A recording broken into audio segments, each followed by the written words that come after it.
Hello everyone, welcome to the Swaraj classes. Today we will study Prime Minister, प्रधानमंत्री। आज हम topic पढ़ेंगे, ठीक है। तो मुझे आप ये बताएं कि प्राइम मिनिस्टर और प्रेसिडेंट में कोई बहुत ज़्यादा बेसिक डिफरेंस। प्राइम मिनिस्टर क्या है? प्राइम मिनिस्टर क्या है आपका?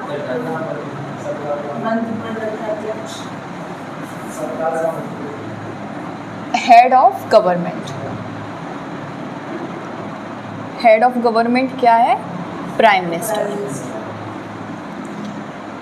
और ये क्या है? रियल हेड, वास्तविक मुखिया। ये है प्राइम मिनिस्टर। सेकंड है हमारा इसी के जो साइमल्टेनियसली है प्रेसिडेंट, जो हम लास्ट क्लास में कंप्लीट कर चुके हैं। तो प्रेसिडेंट क्या है? हेड ऑफ स्टेट, राज्य का मुखिया प्रेसिडेंट है। और सेकंड क्या है? ये है नॉमिनल हेड, मतलब नाम मात्र का मुखिया है। नाम मात्र का मुखिया है प्रेसिडेंट। तो ये बेसिक और बहुत ही ज़्यादा एक क्रूशियल डिफरेंस है। तो अगर आपसे कहे तो आप 2 पॉइंट को मेंशन आपको करना ही है उस चीज़ में, ठीक है। फिर हम आते हैं प्राइम मिनिस्टर का, ये हो गया। अब ये बेसिक डिफरेंस हो गया। अब प्राइम मिनिस्टर का जो अपॉइंटमेंट है, तो प्राइम मिनिस्टर के अपॉइंटमेंट पर आते हैं हम लोग। अपॉइंटमेंट मतलब नियुक्ति।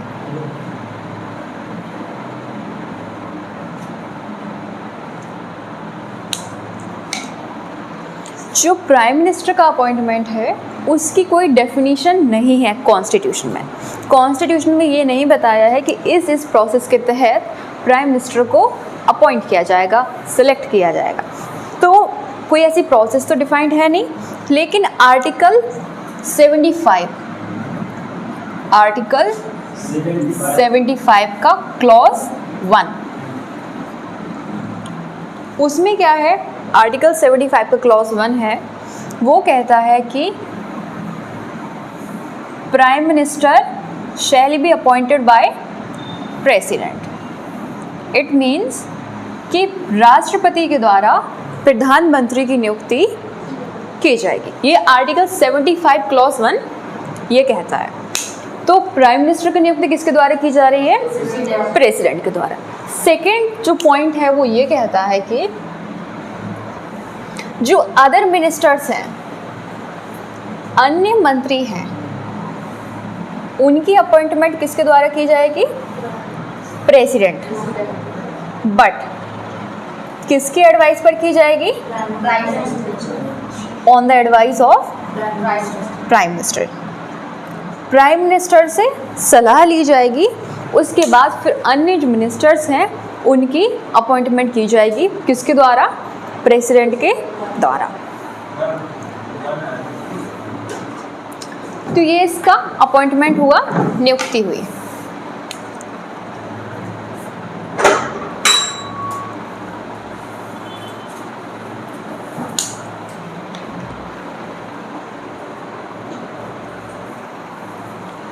ठीक है, कोई इश्यू इसमें नहीं। ये बात हुई।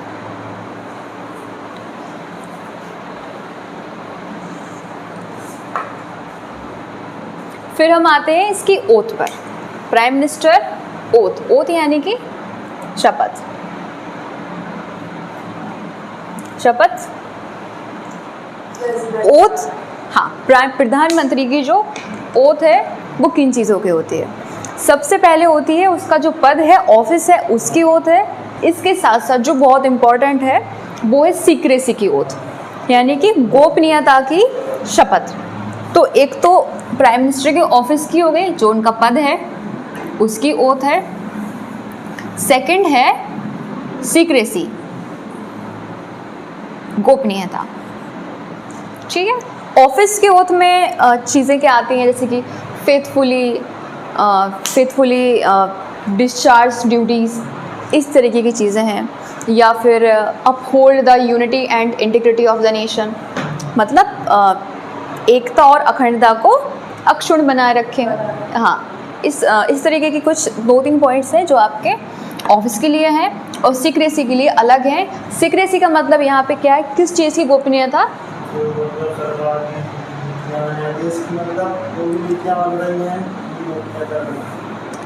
कुछ भी बात होगी तो सीक्रेट रखेंगे।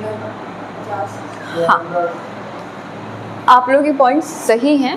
उसको ऐसे भी कह सकते हैं कि जो कोई भी अदर पर्सन है, ठीक है, अदर देन प्राइम मिनिस्टर या अदर देन मिनिस्टर है, और वो मिनिस्टर्स जो कैबिनेट में नहीं है या बहुत ज़्यादा उनको बताना वो चीज़ ज़रूरी नहीं है, तो उनको छोड़ करके एक्सेप्ट देम कोई भी पर्सन है, बाहर का पर्सन है, उसको कोई भी बात डिस्क्लोज़ नहीं की जाएगी।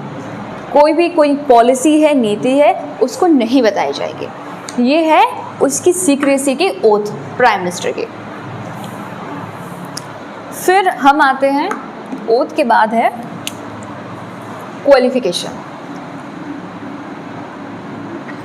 क्वालिफिकेशन मतलब पात्रता, एलिजिबिलिटी जनरली कहते हैं। तो क्वालिफिकेशंस क्या हैं प्राइम मिनिस्टर की? सब, हाँ बताएं। 25 वर्ष की आयु, लोकसभा का सदस्य हो, और भारत का नागरिक हो, और जिस गाँव में चुनाव लड़ा हो। आप बताएं।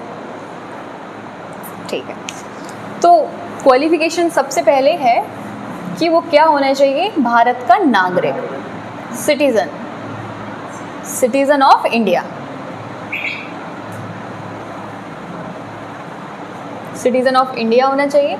सेकंड है कि लोकसभा का मेंबर हो या राज्यसभा का मेंबर हो, किसी भी हाउस का उसको मेंबर सदस्य होना अनिवार्य है। इन केस अगर कोई ऐसी कंडीशन होती है कि प्राइम मिनिस्टर को अपॉइंट कर दिया जाता है बट वो किसी भी हाउस का मेंबर नहीं है, तो उसके लिए, हाँ, उसके लिए विद इन 6 मंथ्स उसको क्या, प्राइम मिनिस्टर को मेंबरशिप लेनी होगी, चाहे लोकसभा या राज्यसभा की। ये प्रोसेस है। तो राज्यसभा की मेंबरशिप होनी चाहिए या लोकसभा की मेंबरशिप होनी चाहिए। तो राज्यसभा की मेंबरशिप के लिए एज बताएं मुझे। नहीं, 30 ईयर्स। 30 ईयर्स से वो, हाँ 30 ईयर्स यानी कि एबव 30 ईयर्स होना चाहिए, 30 साल से ज़्यादा होने चाहिए। और लोकसभा के लिए 25 ईयर्स से ज़्यादा होना चाहिए। ठीक है, तो ये इसकी क्वालिफिकेशंस है।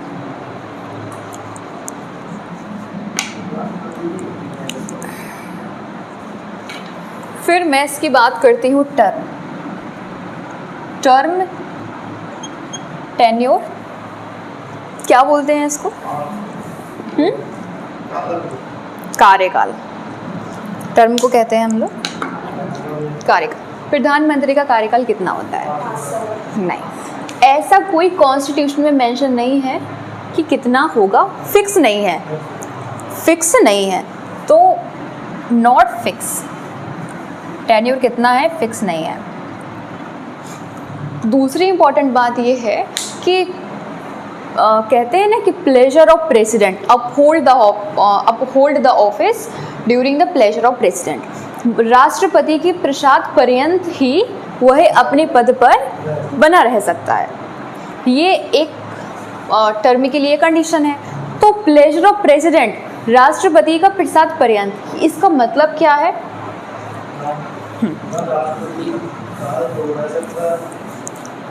नहीं, प्लेजर ऑफ प्रेसिडेंट राष्ट्रपति के प्रसाद पर्यंत, इसका मतलब ये है कि सबसे पहला तो मतलब ये है कि प्रेसिडेंट उसको डिसमिस नहीं कर सकता। इसका मतलब ये नहीं है कि अपॉइंट किया है, नियुक्ति करी है तो उसको क्या करेंगे, हम डिसमिस करेंगे, बर्खास्त करेंगे, ऐसा नहीं है। तो प्रेसिडेंट को प्राइम मिनिस्टर को फायर नहीं किया जा सकता है प्रेसिडेंट के द्वारा।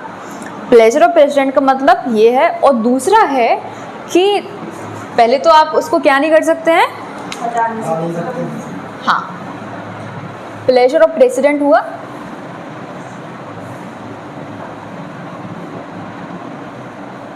इसमें आपका आ जाएगा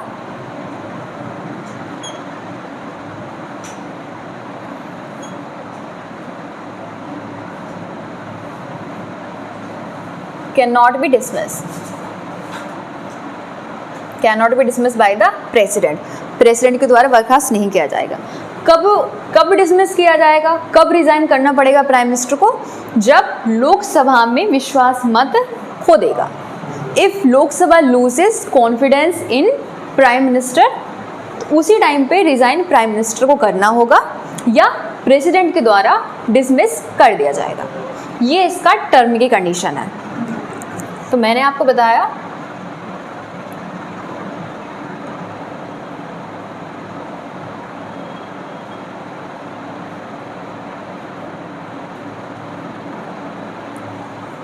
ठीक है, लोकसभा में कॉन्फिडेंस अगर विश्वास मत है तब तक हमारा प्राइम मिनिस्टर है। ये हुआ, तो ये टर्म हो गया, क्वालिफिकेशंस हो गई हैं। अब अलाउंसेस हैं या इमोल्यूमेंट्स हैं। इमोल्यूमेंट्स इसका मतलब क्या है, सैलरीज हैं या आपके भत्ते हैं।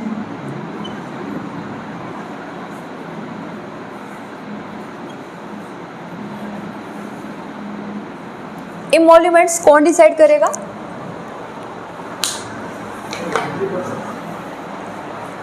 पार्लियामेंट। तो parliament time to time decide करेगा कि प्राइम मिनिस्टर के क्या क्या सैलरीज होंगी, अलाउंसेस होंगे। तो सैलरी इनको कैसी मिलती है, मेंबर ऑफ पार्लियामेंट, मतलब सांसद हो कहते हैं ना मेंबर ऑफ पार्लियामेंट की, जो सांसद की सैलरी है वही सेम प्राइम मिनिस्टर के इमोल्यूमेंट्स होते हैं। उसके साथ में क्या है, हाउसिंग अलाउंसेस, यानी कि जो हमारा जो घर का फेयर है वो फ्री हाउसिंग अलाउंसेस हो गया। फिर ट्रैवलिंग अलाउंसेस हो गया, यानी कि जो यात्रा का है वो सब फ्री रहेगा। मेडिकल फैसिलिटीज़ हैं एट्सेट्रा, ये सब हमारे इमोल्यूमेंट्स जो अलाउंसेस हैं वो प्राइम मिनिस्टर को मिलते हैं। ठीक है, तो आज के लिए हम इतना ही टॉपिक कंप्लीट करते हैं। अब आपके हम नोट मेकिंग करवा देते हैं। ठीक है, थैंक यू।